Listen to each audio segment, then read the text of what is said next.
जय हिंद दोस्तों।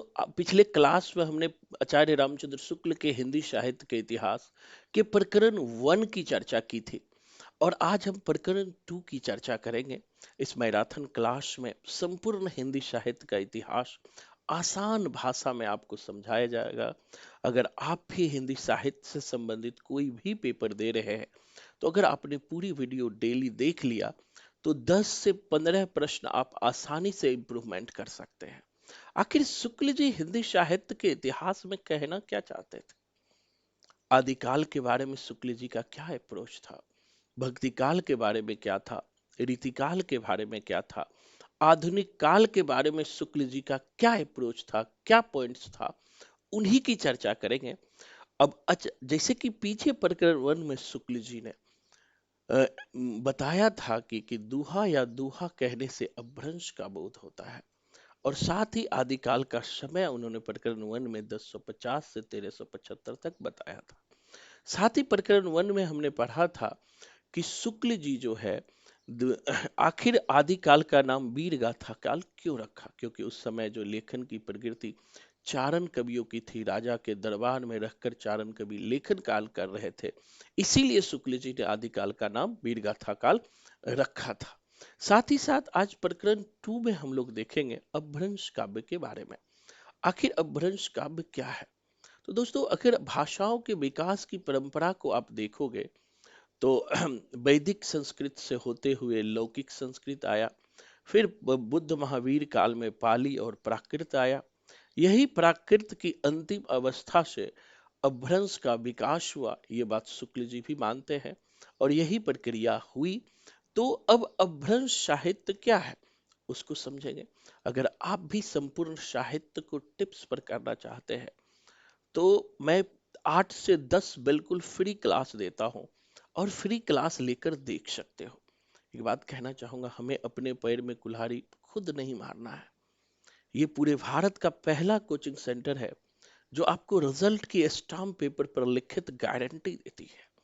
तो दोस्तों, चलिए प्रकरण 2 की चर्चा करेंगे। जैसा कि स्क्रीन पर आप देख रहे हैं कि शुक्ल जी कहते हैं, जब से प्राकृत बोलचाल की भाषा ना रह गई तभी से अपभ्रंश साहित्य का आविर्भाव समझना चाहिए। पहले ही लाइन में कहते हैं शुक्ल जी कि जब से प्राकृत बोलचाल की भाषा नहीं रह गई, जब मान लिया कि आम लोग प्राकृत को बोलने नहीं रह गए, तभी से अपभ्रंश का आविर्भाव समझना चाहिए। ये क्वेश्चन नेट में भी पूछा गया है।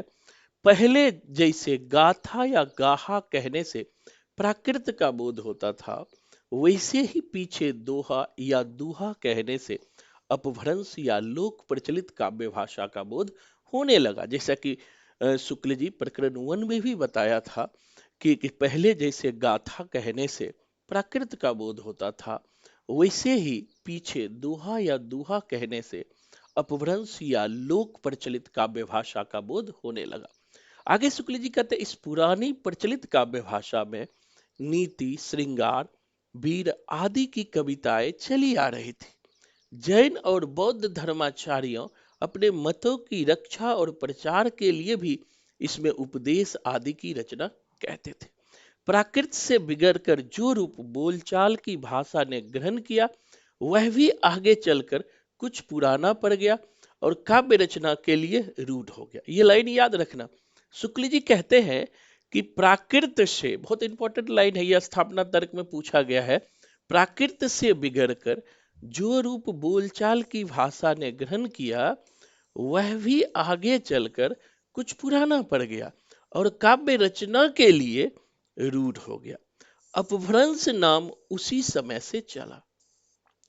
अब कहते हैं कि प्राकृत से बिगड़कर जो रूप बोलचाल की भाषा ने ग्रहण किया, वह रूप कुछ आगे चलकर पुराना बन गया और काव्य रचना के लिए वह रूढ़ बन गया और अपभ्रंश नाम उसी समय से चला। अब ये लाइन बहुत इंपॉर्टेंट। शुक्ल जी कहते हैं, जब तक भाषा बोलचाल में थी तब तक वह भाषा देश भाषा ही कहलाती थी। ये लाइन याद रखना, पूछा भी है। शुक्ल जी कहते हैं कि जब तक भाषा बोलचाल में थी, यानी अपभ्रंश जब तक बोलचाल में रही, तब तक वह देश भाषा कहलाती रही। जब वह भी साहित्य की भाषा हो गए तो उसके लिए अपभ्रंश शब्द का व्यवहार होने लगा। मतलब कि जब तक भाषा बोलचाल में थी तब तक वह देश भाषा कहलाती रही, लेकिन जब ही वह साहित्य की भाषा बनी, मेरी बात समझना, जब वह साहित्य की भाषा बनी तब उसी के लिए अपभ्रंश शब्द का प्रयोग होने लगा। मतलब कि अपभ्रंश शब्द का प्रयोग कब होने लगा? कि जब अपभ्रंश साहित्य की भाषा बन गई। आगे शुक्ल जी कहता है भरत मुनि के विक्रम तीसरी शताब्दी ने अपभ्रंश नाम न देकर लोक भाषा को देश भाषा ही कहा है। अब कहता है भरत मुनि जो नाट्य शास्त्र के लेखक हैं, जो रस संप्रदाय के संस्थापक हैं, थर्ड सेंचुरी बीसी के हैं, तो कहता है कि भरत मुनि तीसरी शताब्दी में जो भरत मुनि हुए हैं उन्होंने अपभ्रंश नाम नहीं लिया है, अपभ्रंश नाम ना लेकर लोक भाषा को देश भाषा ही कहा है। इसी तरह वर रुचि के प्राकृत प्रकाश में भी, ये भी नेट में क्वेश्चन पूछा है 2023 में कि प्राकृत प्रकाश किसकी रचना थी? तो वर रुचि ने प्राकृत प्रकाश में भी अपभ्रंश का उल्लेख नहीं किया है। अब देखो यहां बहुत इंपॉर्टेंट है, VVI याद रखना कि अपभ्रंश नाम पहले पहल वल्लभी के राजा धरते सेन द्वितीय के शिलालेख में मिलता है। ये क्वेश्चन भी पूछा है कि अपभ्रंश का पहला पहला प्रयोग कहाँ मिलता है? तो अपभ्रंश का पहला पहला प्रयोग जो है वल्लभी के राजा धरसेन द्वितीय के शिलालेख में मिलता है जिसमें उसने अपने पिता गुहसेन को संस्कृत, प्राकृत और अपभ्रंश तीनों का कवि कहा। यह भी क्वेश्चन पूछा है कि गुहसेन को जो है, जो इनके पिता थे धरसेन के, जो है किस किस भाषा के कवि कहा है? तो संस्कृत, प्राकृत और अपभ्रंश तीनों के कवि कहा है। आगे भामह जो विक्रम के 7वीं सदी में हुए, भामह की रचना है काव्यालंकार। और भामह जो है याद रखना अलंकार संप्रदाय के प्रणेता है, ने भी तीनों भाषाओं का उल्लेख किया है। बाणभट्ट ने हर्षचरितम में संस्कृत के कवियों के साथ भाषा कवियों का भी उल्लेख किया है। इस प्रकार अपभ्रंश या प्राकृत हिंदी में रचना होने का पता हमें विक्रम के 7वीं सदी में मिलता है। अब शुक्ल जी एक बहुत बड़ी बात कहते हैं कि अपभ्रंश का प्रयोग कब से मिलता है हिंदी साहित्य में? तो शुक्ल जी लिखते हैं विक्रम के 7वीं सदी से अपभ्रंश का प्रयोग मिलता है। अब ऊपर शुक्ल जी डिस्क्राइब करते हैं, जैसा कि स्क्रीन पर देख रहे हैं, कि भरत मुनि ने अपभ्रंश का नाम अपभ्रंश नहीं लिया था 3rd सेंचुरी बीसी में, बल्कि उन्होंने देश भाषा कहा था। वर रुचि जिसकी फेमस रचना प्राकृत प्रकाश है, उसमें भी इसकी चर्चा नहीं है। शुक्ल जी कहते हैं कि अपभ्रंश का पहला प्रयोग जो है वल्लभी जो गुजरात में पड़ता है, वल्लभी के राजा धरसेन द्वितीय के शिलालेख में मिलता है, जिसमें उसने अपने पिता गुहसेन को संस्कृत, प्राकृत और अपभ्रंश तीनों का कवि कहा है। इसी तरह भामह जो विक्रम के 7वीं सदी के हैं, और वैसे हम इसे 6ठी शताब्दी के कहते हैं, शताब्दी के हिसाब से इन्होंने काव्यालंकार की रचना की। अलंकार संप्रदाय के प्रणेता था भामा। इन्होंने जो है, इन्होंने भी जो है अपभ्रंश का उपयोग किया है। बाणभट्ट के जो रचनाकार, सॉरी, बाणभट्ट ने की जो रचना हर्षचरितम है, उन्होंने भी संस्कृत कवियों के साथ अपभ्रंश का उल्लेख मिलता है। इसी तरह शुक्ल जी आगे कहते हैं सम्मत 990 ईस्वी में, ये याद रखना अराउंड 10वीं सदी, सम्मत 990 में देवसेन की फेमस रचना है सर्वकाचार दर्शन सार। सर्वकाचार्य दर्शन सार बहुत फेमस रचना है। तो देवसेन नामक एक जैन ग्रंथकार हुए, जैन कवि हुए। उन्होंने भी सर्वकाचार नाम की एक पुस्तक दोहों में बनाई, जिसकी भाषा अपभ्रंश का प्रचलित रूप था। जो जिन देखो ये नेट में पूछा गया है, नेट और DSS भी PGT में पूछा गया है ये लाइन जो जिन शासन भाषियो सो मही कहियो सा, जो पालई सही भाव करी सो सरी पावई पारो। अब देखो कोडिंग से भी हम याद रखें, सर्वका है तो शासन है, सर्वका है तो शासन है, ये लाइन पूछा गया है। तो यहाँ कहते हैं कि 10वीं सदी में देवसेन हुए हैं, जिसकी रचना श्रवकाचार्य है, और ये जैन कवि है। इन्होंने भी अपभ्रंश में जो है दोहों में पुस्तक बनाई है, जिसका लाइन नीचे दिया गया है। आगे देखिए, कहता है इन्हीं देवसेन ने दब सहाय पयास यानी दब स्वभाव प्रकाश नामक एक और ग्रंथ दोहा में बनाया, जिनके पीछे से माइल धवन ने गाथा या साहित्य की प्राकृत रूप में रूपांतरण किया। अब देखो यहां शुक्ल जी मानते हैं कि देवसेन ने दब सहाय पयास नामक एक और ग्रंथ बनाया। बहुत इंपॉर्टेंट है, बहुत बार पूछा है ये। दब सहाय पयास नामक एक और ग्रंथ बनाया, और बाद में इन्हीं के शिष्य थे माइल धवल ने इसमें गाथा या साहित्य के इसे प्राकृत रूप में रूपांतरण किया। इनके पीछे जैन कवियों की बहुत सारी रचनाएं मिलती है, जैसे श्रुति पंचमी कथा, योगसार, जसहर चर्यु, नय कुमार चर्यु इत्यादि। ध्यान देने की बात यह है कि चरित काव्य या आख्यान के लिए अधिकतर चौपाई दोहे पद्धति ग्रहण की। अब कहता है कि जो दब सहाय पयास है वो देवसेन ने बनाया, और इसमें गाथा माइल धवल ने इसे प्राकृत में रूपांतरण किया। और इसी तरह शुक्ल जी कहते हैं कि बहुत सारे जो है अभ्रंश काव्य उस समय लिखे गए, जैसे श्रुति पंचमी कथा, योगसार, जसहर चर्यु, नय कुमार चर्यु। अब आगे कहते हैं पुष्पदंत।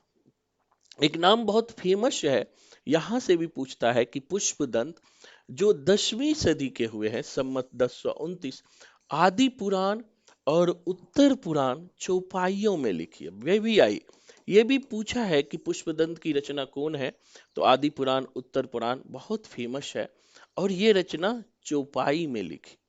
इसी तरह उसी के आसपास जसहर चर्यु इन्हीं की रचना है, जिसे यशधर चरित्र भी कहते हैं, वो भी चौपाई में लिखी गई पुष्पदंत की फेमस रचना है।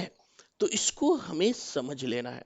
अगर शुक्ल की बुक नहीं समझ आए तो आप क्लास ज्वाइन करके भी समझ सकते हो। आगे कहते हैं कि दोहा चौपाई की यह परंपरा आगे चलकर सूफियों की प्रेम कहानी, तुलसी के रामचरितमानस, छत्र प्रकाश, ब्रज विलास, सबल सिंह चौहान के महाभारत इत्यादि आख्यान काव्यों में मिलते हैं। अब शुक्ल जी ये बात कहते हैं जो पुष्पदंत ने आदि पुराण, महापुराण, जसहर चर्यु में चौपाई का यूज किया, वही चौपाई आगे चल करके सूफी के प्रेम कहानियों में, साथ ही रामचरितमानस में, छत्र प्रकाश में, ब्रज विलास में, और सबल सिंह चौहान की फेमस रचना है महाभारत, उसमें भी जो है चौपाई का प्रयोग मिलता है। आगे शुक्ल जी क्या कहते हैं समझिएगा। बौद्ध धर्म के बारे में कहते हैं कि सिद्ध साहित्य का विकास कैसे हुआ, उसको शुक्ल जी क्लियर करते हैं, समझिएगा। कहता है कि बौद्ध धर्म विकृत होकर ब्रजियान संप्रदाय के रूप में देश के पूर्वी भागों में बहुत दिनों से चला आ रहा था। शुक्ल जी कहते हैं कि ये जो बौद्ध धर्म है, यही बौद्ध धर्म विकृत होकर एक नया रूप लेकर देश के पूर्वी भागों में बहुत दिनों से चला आ रहा था। इन बौद्ध तांत्रिकों के बीच वामाचार अपनी चरम सीमा को पहुंचा, कि धीरे धीरे इन बौद्ध तांत्रिकों के बीच जो वामाचार है, मतलब तंत्र मंत्र की जो साधना है, वो चरम सीमा तक पहुंचा। ये बिहार से लेकर के असम तक फैले थे, जो सिद्ध कहलाते थे। अब सिद्ध कौन कहलाते थे अकॉर्डिंग टू शुक्ल, समझ लीजिए। शुक्ल जी कहते हैं कि बौद्ध धर्म ही आगे विकृत होकर ब्रजियान संप्रदाय के रूप में पूर्वी भारत में फैला, और इसी बौद्ध तांत्रिकों के बीच एक वामाचार का विकास हुआ, तंत्र मंत्र का विकास हुआ, और इसका फैलाव बिहार से लेकर असम तक फैले हुए थे, और यही सिद्ध कहलाते थे। 84 सिद्ध इन्हीं में से हुए हैं, जिसका परंपरागत स्मरण जनता को अब तक है। सुखजी जी लिखते हैं, इन तांत्रिक योगियों को लोग अलौकिक शक्ति संपन्न समझते थे। ये जो तांत्रिक योगी थे, इन्हें लोग अलौकिक शक्ति मतलब अलौकिक शक्ति से संपन्न मानते थे। ये अपनी सिद्धियों और विभूतियों के लिए के लिए प्रसिद्ध थे। राजशेखर ने कपूर मंजरी में, ये याद रखना, राजशेखर की रचना कपूर मंजरी है। टीजीटी पीजीटी में बहुत बार पूछा है कि राजशेखर ने कपूर मंजरी में भैरवानंद नामक एक ऐसे ही सिद्ध योगी का समावेश किया है। कहता है, जिस प्रकार जनता पर इन सिद्ध योगियों का प्रभाव विक्रम के 10वीं सदी से ही पाया जाता है, जो मुसलमानों के आने पर पठानों के समय तक कुछ न कुछ बना रहा। बिहार के नालंदा और विक्रमशिला विद्यापीठ इसके अड्डे थे। शुक्ल जी कहते हैं कि सिद्धों का प्रभाव 10वीं सदी से ही चला आ रहा था, और जो दो विश्वविद्यालय थे उस समय बौद्ध सिद्धों का, विक्रमशिला और नालंदा विश्वविद्यालय, ये सब बौद्ध सिद्धों का प्रधान पीठ था। प्रधान क्या था? केंद्र था। आगे शुक्ल जी कहते हैं, बख्तियार खिलजी ने इन दोनों स्थलों को जब उजाड़ा, तब ये तितर बितर हो गए। बहुत से भाट आदि अन्य देशों को चले गए। अब शुक्ल जी कहते हैं कि जब ये सिद्ध पर बख्तियार खिलजी ने आक्रमण किया, ये बख्तियार खिलजी कौन था? तो मोहम्मद गौरी के दास थे।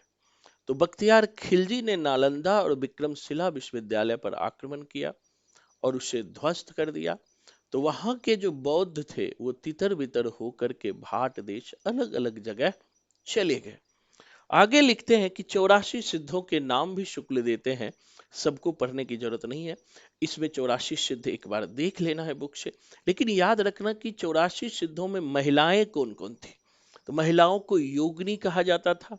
तो महिलाओं का नाम याद रखना, मणिभद्रपा, कनकलाफा और लक्ष्मी कारा। शुक्ल जी अपने बुक में तीन महिला की चर्चा करता है।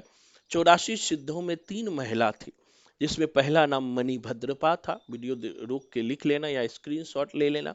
दूसरा नाम कनकलाफा था और तीसरा नाम लक्ष्मी कारा था। मणिभद्रपा, कनकलाफा और लक्ष्मी कारा योगिनी थी।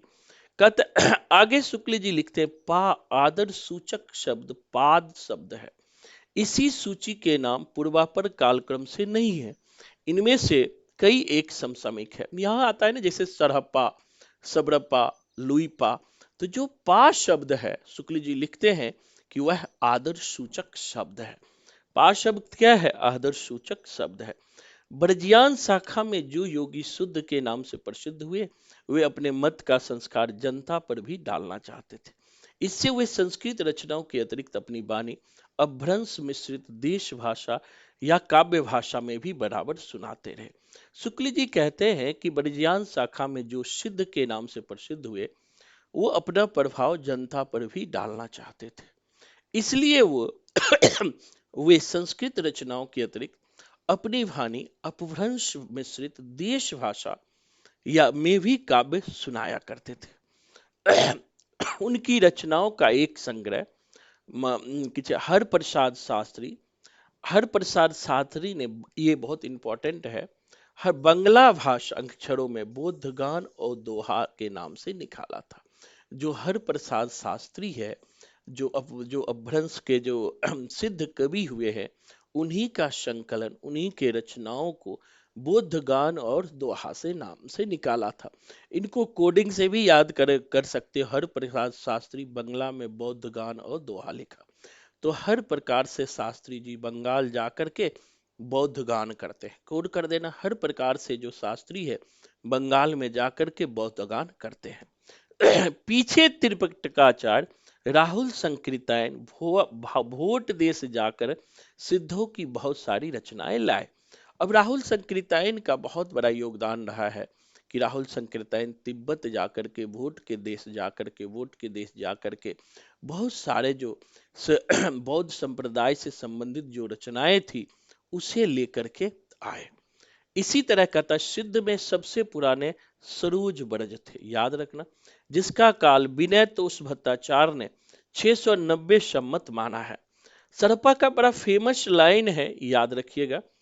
वो लाइन है, पंडित शअल शत बखानहि दीहहि बुद्ध बसंत ना जानहि। इसको याद रखना, सरहप्पा, जिसको हमने क्लास में कोडिंग से याद करवाया है। जहि मन पवन न संचरई रवि शशि नाहि पवेश, ताहि वट चित्त विषाम करु सरहि कहूँ उबेश। दक्षिण मार्ग छोड़कर वाम मार्ग का उपदेश ग्रहण किया। नाद न बिंदु न रवि शशि न मंडल, ये सब आपको आया है। लुईपा का फेमस लाइन है, काया तरवर पंच बिडाला। तो अब देखो इसको कोडिंग से करेंगे। लुईपा ल है तो है ना, लुईपा है ना, बिडाला, ला आएगा तो लुईपा का लाइन होगा, ला आएगा तो क्या होगा, लुईपा का लाइन आएगा। ये सब कोडिंग से याद रखना। जैसे सहजे थर करी बरुनी साध, तो यहां बरुनी है तो विरूपा का लाइन है। सहजे थर करी बरुनी साध, तो बरुनी है तो बीरापा का लाइन है, जहां बार बार पूछते हैं। कन्हप्पा का लाइन याद रखना, एक न किजई मंत्र न तंत्र। कन्हप्पा है तो किजई कोड लेना है, एक न किजई, किजई है तो कन्हप्पा याद रखना है। इसी तरह दोस्तों ब्रजियानियों की योग तंत्र में मध्य तथा स्त्रियों का विशेषतः डोमनी, रजकी आदि का अबाध सेवन एक आवश्यक अंग था। अब कन्हप्पा का लाइन है, नगर बाहिरे डोंभी तोहरी कुडिया छै। इसको कैसे याद रखोगे? कन्हप्पा का लाइन है, नगर बाहिरे डोहरी टोबरी तोहरी कुडिया छै, भी आई है। ये एक लाइन पूछता है किसका लाइन है, कोड लेंगे। कुडिया है तो कन्हप्पा है, कुड़िया है तो कन्हप्पा है, कुड़िया है तो कन्हप्पा है। आलो डोंबी तो सब करवी मम माम, करीब है तो कन्हप्पा है। अब इसी तरह से एक डोंबी पा का लाइन है, गंगना गंगा जमुना मांझी बहिरे नाई। अब जब गंगा जमुना बह रही है तो डोंबी पा का ये लाइन है कि गंगा जमुना बह रही है उसमें डुबकी लगा लो, डुबकी लगा लो मतलब डोंभी पा।